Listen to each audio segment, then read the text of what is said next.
Salut à tous et content de vous retrouver aujourd'hui sur Mastering AI pour la suite de la réalisation de notre projet de détection d'anomalies dans les logs. Dans la vidéo précédente, nous vous avons introduit au machine learning en vous présentant quelques types d'apprentissage, des exemples de modèles et aussi des exemples d'applications concrètes. Nous avons particulièrement insisté sur deux modèles que nous allons expérimenter tout au long de cette vidéo, notamment l'Isolation Forest et le Support Vector Machine. Nous avons vu que l'Isolation Forest est un algorithme d'apprentissage non supervisé qui se base sur un ensemble d'arbres de décision pour pouvoir détecter des anomalies dans votre dataset. Tandis que le SVM, ou plus précisément le One Class SVM, va séparer votre jeu de données en deux ensembles bien distincts en créant une Decision Boundaries qui peut être linéaire ou même gaussienne ou même toute autre fonction en fonction de la spécificité de votre problème. N'hésitez pas à aller regarder la vidéo précédente si vous ne l'avez pas encore fait ou à la revoir pour avoir une bonne compréhension du fonctionnement de ces deux modèles avant de passer à leur implémentation dans cette vidéo. Nous allons donc utiliser la librairie Scikit-learn qui met à disposition des modules qui implémentent ces deux modèles afin de pouvoir mettre en place un script pour l'entraînement jusqu'à l'évaluation de ces modèles en choisissant des métriques d'évaluation relativement simples. Vous verrez notamment que la mise en place d'un modèle depuis son entraînement jusqu'à son évaluation en utilisant la librairie Scikit-learn se fera de manière relativement simple et en peu de lignes de code. À la fin de l'apprentissage, n'hésitez pas à liker la vidéo si elle vous a plu et à vous abonner pour nous soutenir et suivre régulièrement nos contenus sur le machine learning et sur l'intelligence artificielle en général. Passons à l'implémentation. Nous allons commencer par faire un git pull pour récupérer la dernière version du projet en remote. Nous allons maintenant créer le script à l'intérieur duquel nous allons entraîner nos modèles mêmes. Mais avant cela, nous allons définir une méthode dans ce fichier de preprocessing qui nous permettra de scinder notre jeu de données en deux grands ensembles, un ensemble d'entraînement et un ensemble de tests. Nous allons donc définir une méthode que nous appellerons split dataset. Et en paramètre, nous lui passerons notre data frame et nous allons renvoyer en sortie un tuple de data frame. Donc, le premier data frame sera l'ensemble d'entraînement et le second, un ensemble de tests. Comme d'habitude, il est de bonne pratique lorsque vous définissez votre méthode de lui fournir une description. Donc, on va dire split dataset into two sets. Train and test. Donc, pour commencer, nous allons faire ce qu'on appelle un shuffling de notre jeu de données avant de le scinder. Ceci est une bonne pratique pour ne pas scinder le dataset directement tel qu'il a été enregistré. Donc, cela consiste à mélanger en quelque sorte vos données avant de les séparer. Avec Pandas, vous ferez un df.sample pour pouvoir faire ce shuffling. Et vous lui passerez en paramètre le nombre de données dans votre data frame sur lequel vous souhaitez appliquer ce shuffling. Dans notre cas, nous souhaitons mélanger la totalité de nos données. Donc nous allons tout simplement lui passer en paramètre toute la longueur de notre data frame. Ensuite, nous allons définir le ratio du nombre de données pour l'ensemble d'entraînement. Nous allons le faire dans notre fichier de constante que nous avons créé en définissant la constante train set ratio qui sera un float et auquel nous affecterons la valeur 0,85 qui signifie tout simplement que notre ensemble d'entraînement sera 85% de la totalité de notre dataset. L'ensemble de tests sera naturellement 15% de la totalité de notre dataset.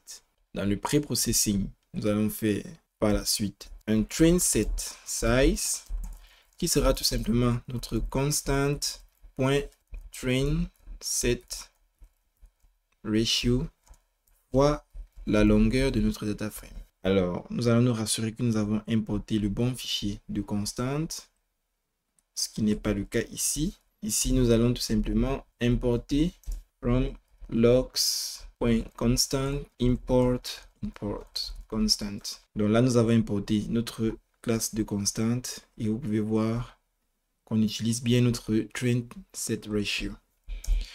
Donc, après avoir défini la taille de notre ensemble d'entraînement, nous allons procéder à la séparation et nous définirons un df_train qui sera tout simplement un df.eloc où on partira de l'indice 0 jusqu'à train set size. Et naturellement, l'ensemble de tests, df-test, sera tout le reste de notre data frame. Donc, df.ilog, commençant par train set size jusqu'à la fin.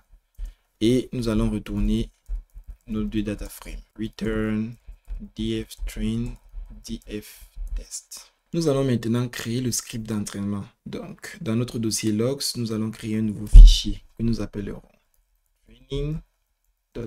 Ensuite, nous allons créer notre classe anomaly detector qui va implémenter l'entraînement même de nos modèles ainsi que les prédictions réalisées par ces modèles.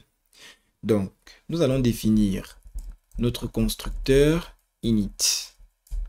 Et à l'intérieur de ce constructeur, nous allons définir deux attributs qui seront tout simplement nos deux modèles que nous allons expérimenter. Nous avons vu dans la vidéo précédente que nous allions expérimenter l'isolation forest et le one class SVM. Nous ferons donc un self isolation forest égale à isolation forest. Normalement, scikit-learn nous proposera d'importer ces deux modèles. Donc, nous ferons pareillement pour le SVM égale à one class SVM. Donc, si on pointe là, on peut importer ces deux modèles. Par la suite, nous allons définir les paramètres de chacun de nos modèles. Concernant l'isolation forest, si vous pointez sur la classe, vous pouvez avoir une description des différents paramètres que vous pouvez utiliser pour cette classe, ainsi qu'une explication déjà du principe du modèle, comme vous pouvez le voir, et des différents paramètres. Quelques paramètres pertinents pour ce modèle sont par exemple le nombre d'estimateurs, qui est tout simplement le nombre d'arbres que vous souhaitez avoir dans votre forêt, le max samples qui représente tout simplement le nombre maximum de samples que vous souhaitez utiliser pour pouvoir construire chacun de vos arbres, contamination qui représente en quelque sorte la proportion d'outliers dans votre dataset, et vous avez beaucoup d'autres paramètres que vous pouvez lire à travers cette documentation. Vous avez également ce njobs qui vous permet de contrôler la parallélisation dans l'entraînement de votre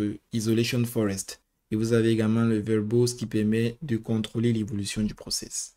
Dans notre cas, nous allons commencer par laisser la plupart des paramètres par défaut.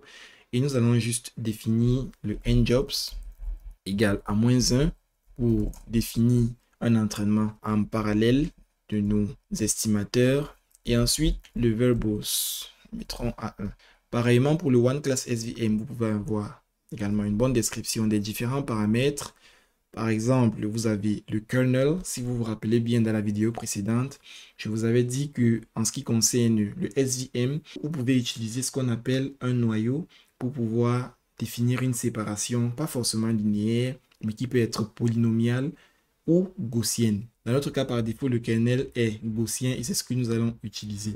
Et vous avez également plusieurs autres paramètres que vous pouvez bien lire dans la documentation.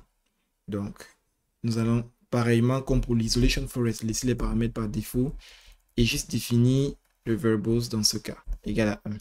Par la suite, nous allons créer la méthode qui nous permettra d'entraîner nos différents modèles.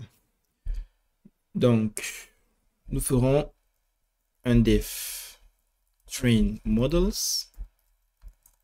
et nous passerons en paramètre notre jeu de données qui sera un tableau multidimensionnel NumPy. Et comme d'habitude, nous fournissons une petite description de notre méthode. Train, isolation, forest, and one class SVM models. Et à l'intérieur de notre méthode, nous allons tout simplement appeler la méthode fit de chacun de nos modèles qui permet de lancer l'entraînement. C'est aussi simple que ça. Donc, nous ferons un self.isolationForest.fit et nous passerons en paramètre notre tableau NumPy. Pareil pour le OneClassSVM.fit.x. Donc, juste en appelant le fit, vous lancez l'entraînement de vos modèles sur le jeu de données passé en paramètres. C'est vraiment simple. Ensuite, nous allons sauvegarder les différents modèles entraînés dans notre dossier Models. Pour cela, nous allons utiliser la librairie joblib que nous allons importer juste après NumPy. Import joblib. Donc, cette librairie vous permet de sauvegarder les différents modèles entraînés dans des fichiers .joblib tout simplement. Et naturellement, ces modèles seront chargés plus tard pour pouvoir effectuer les prédictions. Donc, tout comme nous l'avions fait pour le dataset, nous allons dans notre fichier de constante définir le chemin d'accès vers nos différents modèles. Isolation Forest Model File. Nous allons le sauvegarder dans Models / nous appellerons tout simplement Isolation Forest.joblib. Pareil pour le OneClass SVM, nous allons tout simplement copier ceci, coller là, modifier OneClass SVM et là pareillement. Ok, et ce que nous ferons, ce sera donc de faire un joblib.dump et en paramètre, nous allons passer les modèles que nous souhaitons sauvegarder. Dans notre cas, ce sera self.isolationForest et le répertoire où nous souhaitons les sauvegarder. Donc, un constant.isolationForest. Alors, nous allons importer tout simplement le fichier des constantes pour pouvoir bien nous rappeler du nom des variables. From logs.constant import constant. Et là, nous allons faire un isolation forest model file name, comme c'est suggéré là. Pareillement, pour notre modèle OneClass SVM. Constant.OneClass SVM file name. Donc, vous voyez que en à peine 5 lignes de code, nous avons implémenté la méthode qui nous permet d'entraîner nos modèles. Nous allons faire pareillement pour la prédiction. Nous allons de ce fait définir la méthode predict et en paramètre, nous passerons également un tableau NumPy multidimensionnel qui représentera tout simplement les données sur lesquelles on souhaite effectuer les prédictions à partir de nos modèles entraînés. Petite description, make predictions on X using isolation forest and one class SVM models. Donc par la suite, nous allons déjà loader nos modèles isolation forest égale utilisant toujours joblib. Et là, nous allons utiliser la méthode load et préciser le chemin d'accès vers notre modèle d'isolation forest qui est stocké dans cette constante. Pareil pour OneClass SVM, de type OneClass SVM égale joblib.load constant.OneClass SVM. Donc, nous avons choisi à chaque fois que nous appellerons cette méthode de predict de loader les modèles qui sont sauvegardés. Ensuite, nous allons construire un dictionnaire des prédictions qui sera retourné. Donc, dans le dictionnaire, nous mettrons isolation forest et nous allons appeler la méthode predict sur notre jeu de données passé en paramètres. Pareil pour OneClass SVM, nous ferons un OneSVM.predict en passant pareillement en paramètre notre jeu de données. Nous mettrons une virgule là. Donc, nous préciserons comme type de retour à cette méthode. Naturellement, ce sera un dictionnaire dont les clés sont des strings et les valeurs sont des tableaux NumPy multidimensionnels. Comme vous pouvez voir, c'est ce que les méthodes predict retournent, des NumPy.ndArray. Pareillement, les valeurs seront des NumPy.ndArray. Donc, nous avons pareillement à la méthode trainModels, nous avons défini en peu de lignes la méthode qui nous permettra d'effectuer des prédictions sur le dataset passé en paramètres en utilisant nos modèles entraînés. Nous allons maintenant implémenter la méthode qui nous permet d'évaluer nos différents modèles. Cette évaluation sera basée sur un histogramme de fréquence des scores d'anomalie pour chaque modèle. Donc, pour ce faire, nous allons premièrement définir une méthode qui nous permettra de calculer les scores d'anomalie par modèle. Compute anomaly scores. En paramètres, nous passerons le tableau NumPy multidimensionnel sur lequel nous souhaitons calculer les scores d'anomalie pour chaque point. Et tout comme la méthode predict, cette méthode va nous retourner un dictionnaire où en clean, nous aurons les noms des modèles et les valeurs seront des tableaux NumPy multidimensionnels représentant les scores calculés. Comme d'hab, nous ajouterons une description. Compute anomaly score per model isolation forest N1 classe SVM. Donc nous allons copier le contenu de la méthode predict que nous allons tout simplement reproduire. Et la seule chose que nous allons changer, ce sera d'appeler la méthode decision function au lieu de la méthode predict. Donc, je rappelle que la méthode predict, elle va en quelque sorte pour chaque point dans le jeu de données passé, prédire si c'est un inliers ou un outliers. Et les inliers sont labellisés justement par +1 et les outliers par -1. Et ça, c'est pareil également pour le modèle SVM. Par contre, le decision function permet de calculer les scores d'anomalie pour chaque modèle. Je tiens à préciser ici que les scores d'anomalie sont calculés différemment d'un modèle à l'autre. Si vous vous rappelez dans la vidéo précédente, en ce qui concerne le modèle d'Isolation Forest, le score d'anomalie d'un point est calculé en prenant la moyenne de ces scores d'anomalie dans chaque arbre de décision. Et pour chaque arbre de décision, le score d'anomalie de ce point représente tout simplement la distance qui sépare le nœud qui contient ce point à la racine de l'arbre. Tandis que côté SVM, le score d'anomalie ici représente tout simplement la distance d'un point à l'hyperplan de séparation des deux données. Donc, nous avions illustré l'algorithme de SVM à travers cette figure où nous avions nos deux classes qui sont séparées chacune par cette decision boundaries, comme nous l'avions dit, qui peut être linéaire ou gaussienne ou même polynomiale. Et ensuite, nous avons les hyperplans qui chacun permettent de définir les marges par rapport à la decision boundaries. Et comme nous l'avions dit, plus grande est la marge, mieux la séparation entre les classes sera. Donc, le score d'anomalie pour un point en ce qui concerne le SVM est calculé par rapport à sa distance à l'hyperplan qui est du côté de sa classe. Donc, si le point se retrouve du bon côté de l'hyperplan, le score d'anomalie sera positif. Tandis que si ce point se retrouve plutôt entre la decision boundaries et l'hyperplan de cette classe, son score d'anomalie sera considéré comme négatif et il sera considéré comme un outlier, basiquement. Ainsi, après avoir calculé le score d'anomalie pour chacun de nos modèles, nous allons définir notre méthode evaluate models. En paramètres, nous passerons le tableau NumPy et, comme d'habitude, on décrit la méthode. Nous allons premièrement récupérer les différents scores d'anomalie. Scores égale self.compute anomaly scores et nous passerons en paramètre notre tableau. Ensuite, nous allons créer une figure pour pouvoir dessiner les deux histogrammes de fréquence des scores d'anomalie et effectuer les comparaisons. Donc, nous allons faire un fig. Nous allons importer déjà notre module pyplot.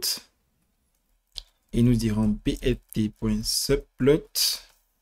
Et là, nous allons préciser le nombre de figures que nous souhaitons avoir en X, c'est-à-dire 2 figures et une colonne. Et nous allons préciser le paramètre shareX pour préciser qu'ils doivent partager l'axe des X. Et nous mettrons un trou. Naturellement, cette méthode retourne la figure avec les 2 axes. Ensuite, pour chaque axe, nous allons faire un axe.hist pour dessiner l'histogramme. Et en paramètre, nous allons passer les différents scores d'anomalie. Donc, nous ferons score, isolation, forest, le nombre de beans, 20. La couleur blue et ensuite l'opacité. Nous ferons ensuite axe1.set title pour définir le titre, histogramme, isolation, forest. Donc nous allons copier ce code et faire pareil pour le one SVM. Lui donner une couleur verte, one class SVM. Ensuite, nous allons définir les labels. En abscisse, nous avons naturellement les scores d'anomalie et en ordonnée, nous aurons les fréquences. Ensuite, on utilisera un plt.typeLayout pour pouvoir jumeler en quelque sorte les deux graphes. On verra comment ça se présentera. Et ensuite, on fera un plt.show. Donc là, c'est la méthode qui nous permettra d'évaluer nos différents modèles en affichant les histogrammes de score d'anomalies pour chaque modèle. Donc, comme nous l'avions fait pour le preprocessing, nous ferons un if name égale main. Alors, nous allons premièrement loader notre jeu de données égale à pandas.read CSV. Nous allons importer la librairie pandas.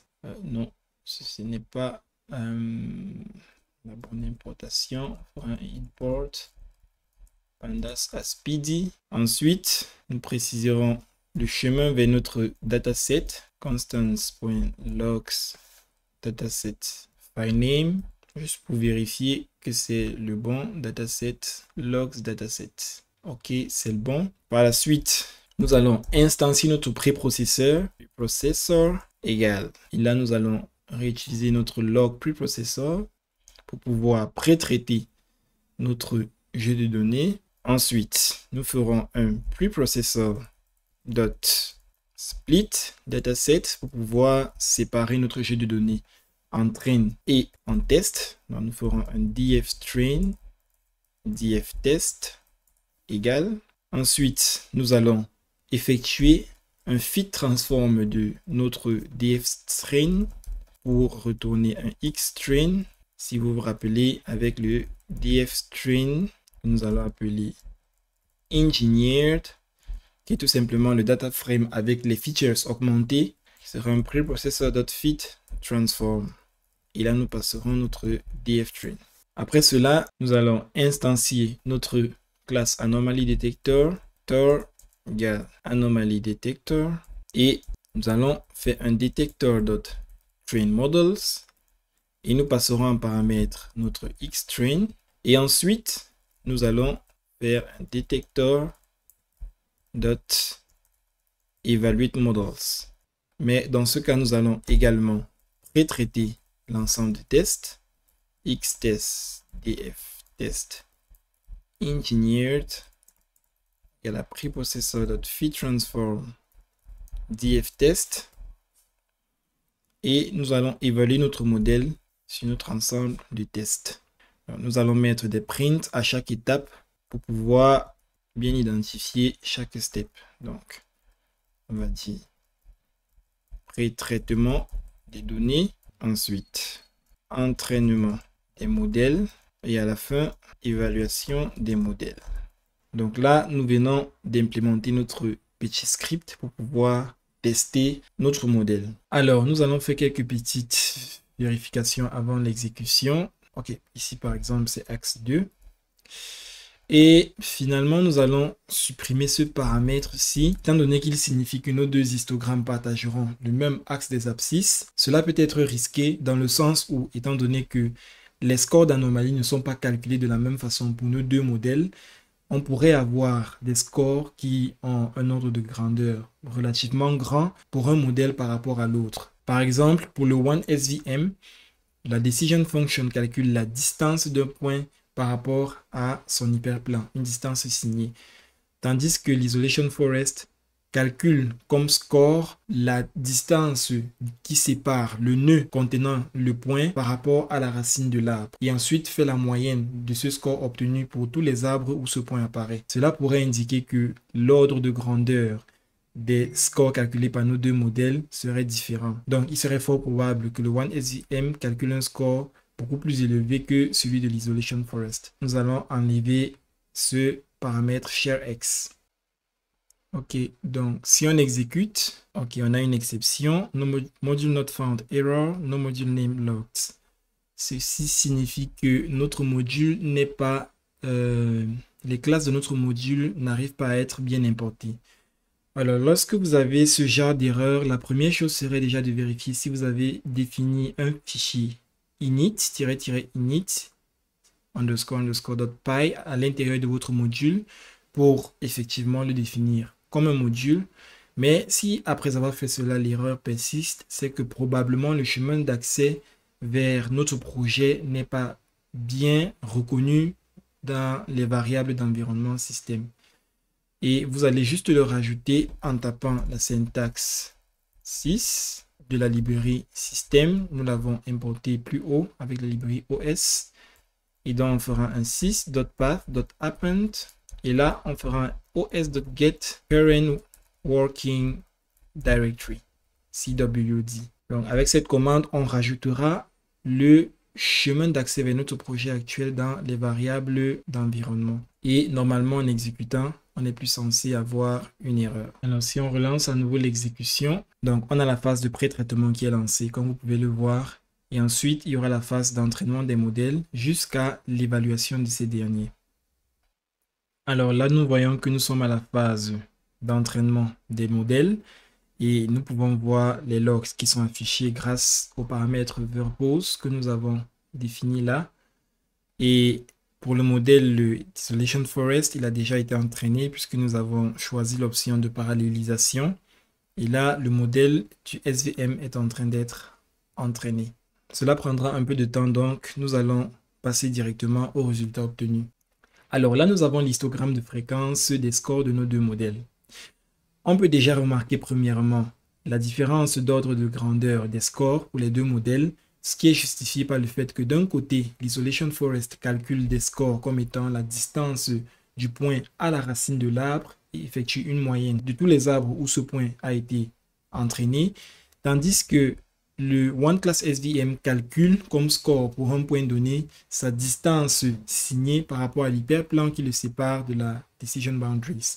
Naturellement, si la distance est négative, cela signifie que le point se retrouve dans la zone entre la Decision Boundaries et l'hyperplan et est donc considéré comme un outlier, tandis que s'il est positif, ça veut dire que le point se retrouve du bon côté de l'hyperplan.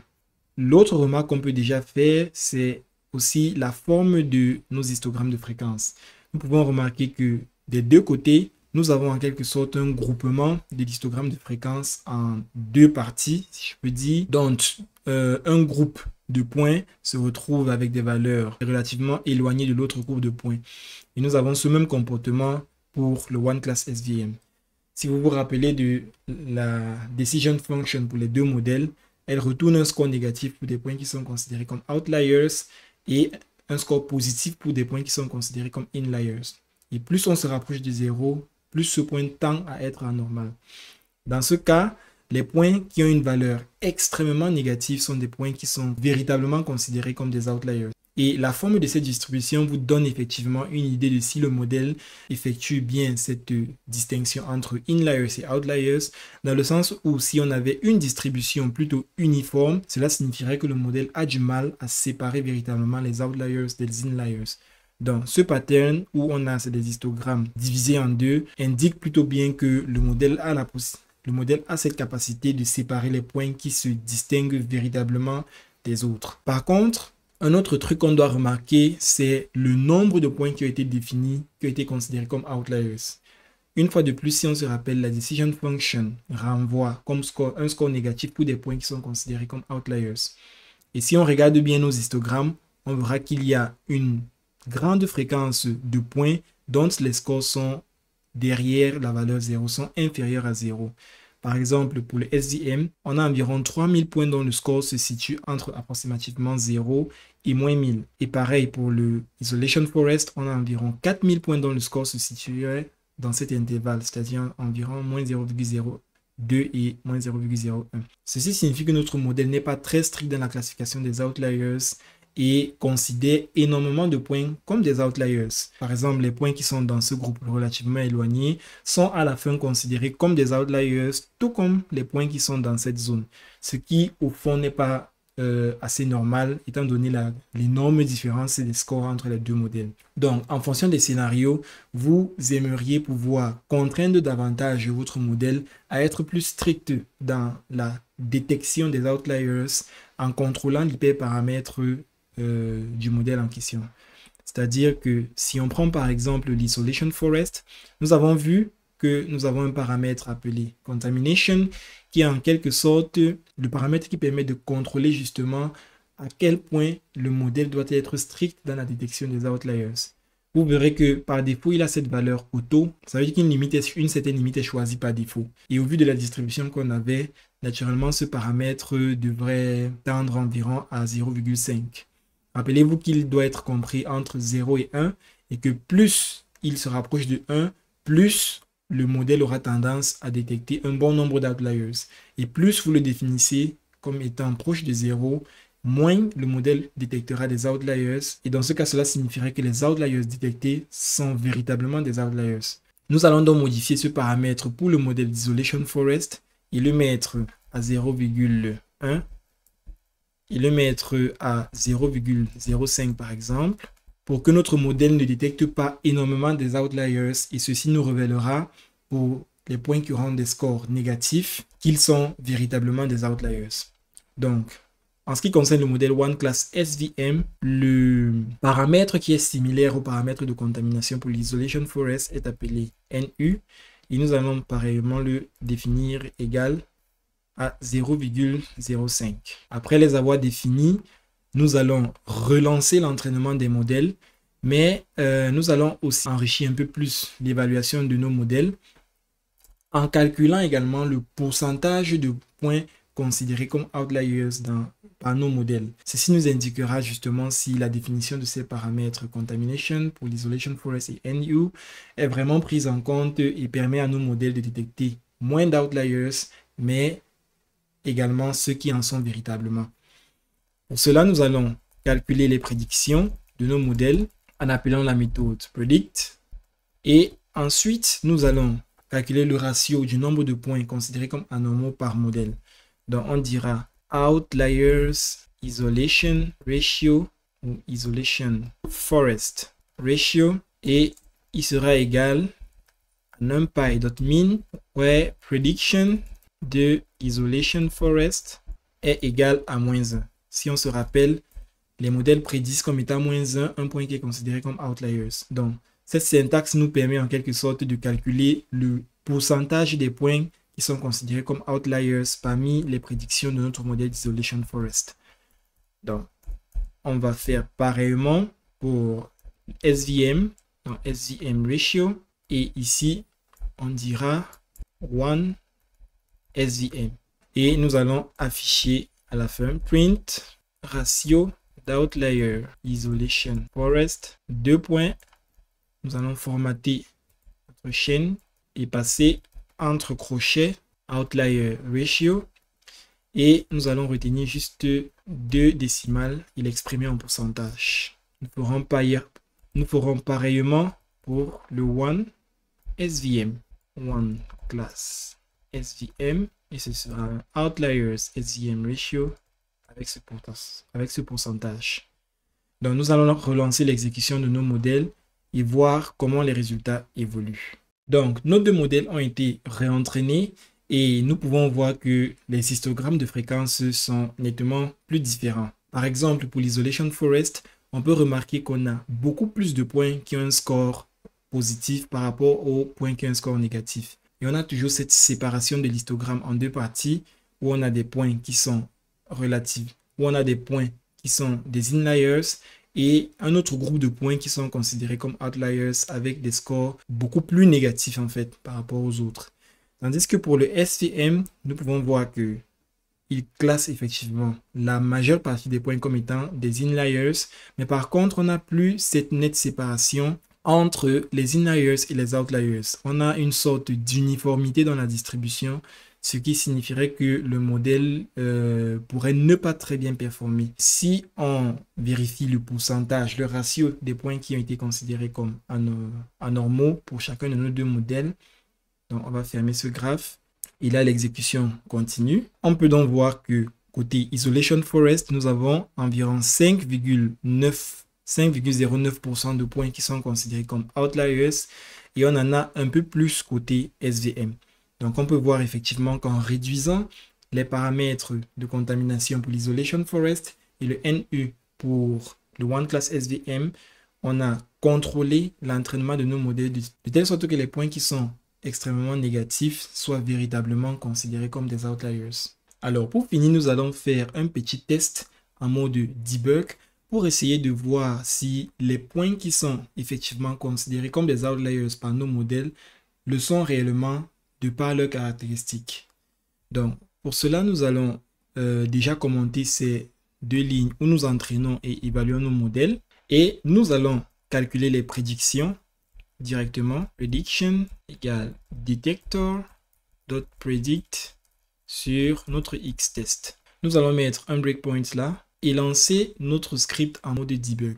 Donc là, si vous regardez cette petite flèche là, vous avez le run Python file pour l'exécuter en mode normal et vous avez le Python debugger. Donc on va lancer notre script en mode debug. Et normalement, vous voyez qu'il exécute l'étape de pré-traitement des données qui est cette ligne et il va s'arrêter normalement au niveau de cette ligne. Alors là, nous voyons que l'exécution s'est arrêtée au niveau de cette ligne. Et là, nous allons ouvrir la console de debugging, juste là, console de debug.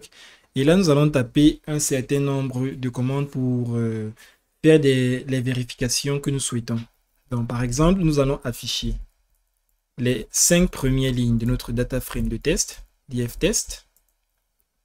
Nous pouvons voir, par exemple, que le status code est de 200, le response time de 229. Et juste pour vérifier si ces 5 premières lignes dans le data frame de test correspondent à celles qu'on a dans le data frame qui a été pré-traité, nous allons pareillement afficher le df-test engineered et comparer. Si on compare, on peut voir que les premières lignes des deux data frames sont similaires. Donc ici, on a bien temps de réponse 229, pareil ici 229. Hours of day 3, ce qui est pareil ici. Et si on observe les 5 premières lignes, on verra globalement que elles correspondent. Ayant donc ces 5 premières lignes, nous allons déjà copier cette ligne où nous calculons la prédiction de nos deux modèles et nous allons l'exécuter dans la console de debugging, ce qui est en train d'être fait. Et là, nous voyons que les prédictions ont effectivement été calculées. Si vous observez ici à gauche, vous aurez les variables qui sont en train d'être manipulées lors de ce debugging. Par exemple, nous avons la prédiction que nous venons de calculer.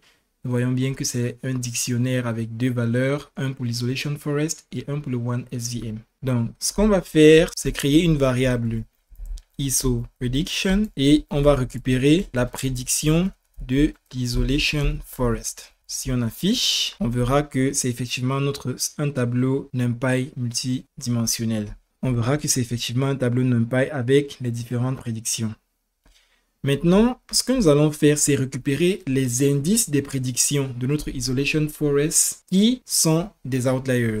Donc, on dira ISO outlier index égale à ISO prediction. Non, ce sera plutôt numpy.where ISO prediction est égal à -1.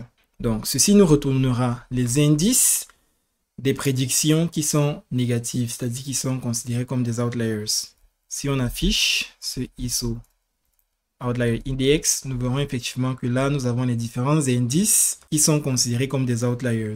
Maintenant, ce que nous allons faire, c'est qu'à partir de ces indices, nous allons afficher les lignes correspondantes dans le data frame de test à ces indices. Donc, nous ferons un print df-test.iloc et là, nous passerons en paramètre notre ISO outlier index. Là, nous avons donc les différentes valeurs qui ont été considérées comme des outliers par notre modèle d'isolation forest. Si nous vérifions les propriétés, par exemple, le status code qui est l'une des propriétés les plus pertinentes des points considérés comme des outliers, du moins tel que nous l'avons défini au début du projet, nous pouvons d'ores et déjà remarquer que presque tous les status codes des points considérés comme des outliers sont effectivement des status codes correspondant aux erreurs, soit les 404, 401 et 500.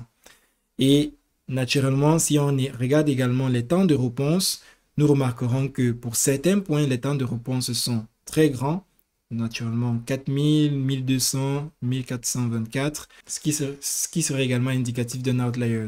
Par contre, il y en a qui ont des temps de réponse relativement rapides, mais qui sont quand même des messages d'erreur. Ce qui est donc une bonne indication que notre modèle d'isolation forest capture relativement bien des outliers. Si on fait le même exercice sur notre data frame engineered, où nous avons augmenté les features, donc print, mais au lieu de df-test, ce sera plutôt df-test engineered. Là, nous avons des informations un peu plus détaillées, des points qui sont considérés comme outliers. Par exemple, nous voyons que la plupart des points qui sont considérés comme outliers par notre modèle d'Isolation Forest correspondent presque tous aux critères que nous avons définis nous-mêmes, is potential anomalous. Et nous pouvons remarquer que les temps de réponse moyens de ces différents points sont plutôt très grands et que nous avons également un bon nombre d'erreurs pour la plupart de ces points. Si on fait une petite comparaison avec des points qui ne sont pas considérés comme des outliers, mais plutôt comme des inliers, donc on fera un ISO de inliers IDX égale. Bon, déjà vous avez la possibilité dans la console de debug de rappeler une commande que vous aviez déjà tapée, inlier, et nous prendrons des points dont la prédiction est 1. Et nous afficherons dans le DF Test Engineers les inliers IDX. Donc, lorsqu'on affiche les inliers, vous pouvez d'ores et déjà remarquer que les error count, le nombre d'erreurs qu'on a pour ces points est à 0, comparé à ceux qui sont considérés comme des outliers. Et de plus, nous pouvons également voir que les temps de réponse moyens des outliers sont beaucoup plus grands comparés à ceux qui sont considérés comme des inliers. Et naturellement, si nous regardons la colonne is potential anomalous, nous pouvons voir qu'il y a certains points qui ont été considérés selon notre critère comme des outliers, mais que le modèle a classifié comme étant des inliers. Donc, globalement, en faisant cet exercice pour afficher les points en fonction des prédictions des modèles, vous pouvez avoir une bonne idée de si vos modèles font des prédictions relativement raisonnables. Donc, vous pouvez naturellement enrichir vos différents axes d'analyse, par exemple, en filtrant dans le data frame les points qui sont considérés comme outliers. Vous pourrez par exemple vérifier s'il y a des points dont le status code est de 200, c'est-à-dire que la requête HTTP a plutôt bien fonctionné, mais le modèle l'a considéré comme un outlier. Ça, ce serait typiquement des erreurs de prédiction des modèles, mais ça peut naturellement arriver. Donc, laissez libre cours à votre imagination, à votre curiosité pour tester différents scénarios. Un autre type d'analyse visuelle que vous pouvez faire serait de dessiner dans un graphique vos différents points, surtout s'ils sont en 2 dimensions, et de voir comment est-ce que vos modèles classifient les points en inliers et en outliers. Si on regarde par exemple la documentation de Isolation Forest sur scikit-learn, vous pouvez voir que vous avez une section où il vous montre un exemple de code, et c'est ici. For an example of using Isolation Forest for anomaly detection, see here. Ils ont pris par exemple un cas où ils ont généré des données en 2 dimensions et ils ont prédéfini des points qui étaient considérés comme des inliers et des points qui sont considérés comme des outliers. Ensuite, ils ont fait cette figure, ce scatter plot en 2D où les points qui sont en jaune sont des inliers et les points en violet des outliers. Et ils ont entraîné leur modèle sur ce jeu de données et dessiné les contours réalisés par le modèle de l'Isolation Forest pour voir s'il est capable de bien séparer les inliers d'avec les outliers. Donc, ils ont utilisé par exemple cette classe Decision Boundary Display qui permet, étant donné un estimateur ou un modèle et un dataset en 2 dimensions, de pouvoir afficher comment est-ce que le modèle fait la séparation entre inliers et outliers. Et vous pouvez voir par exemple que là, le modèle d'Isolation Forest a plutôt bien isolé les points en violet qui étaient effectivement des outliers. En plus de pouvoir faire ce type de figure où on a une séparation claire entre inliers et outliers, vous pouvez également afficher une sorte de heatmap, toujours en utilisant la même bibliothèque, mais avec une response méthode différente, decision function. Précédemment, c'était predict. Vous pouvez afficher en quelque sorte les différentes zones définies par notre modèle d'Isolation Forest en fonction des scores des points. Ici, étant donné qu'on avait utilisé la méthode predict et qu'on avait au résultat -1 ou 1, nous avons typiquement 2 zones. Une zone en violette pour les outliers et une zone en jaune pour les inliers. Mais avec le decision function, vous pouvez avoir plusieurs zones qui sont définies par notre méthode d'Isolation Forest avec cette légende où nous pouvons voir que plus on se rapproche de 1, plus les points sont considérés comme des inliers. Et naturellement, plus on se rapproche de 0, plus le point tend à être anormal.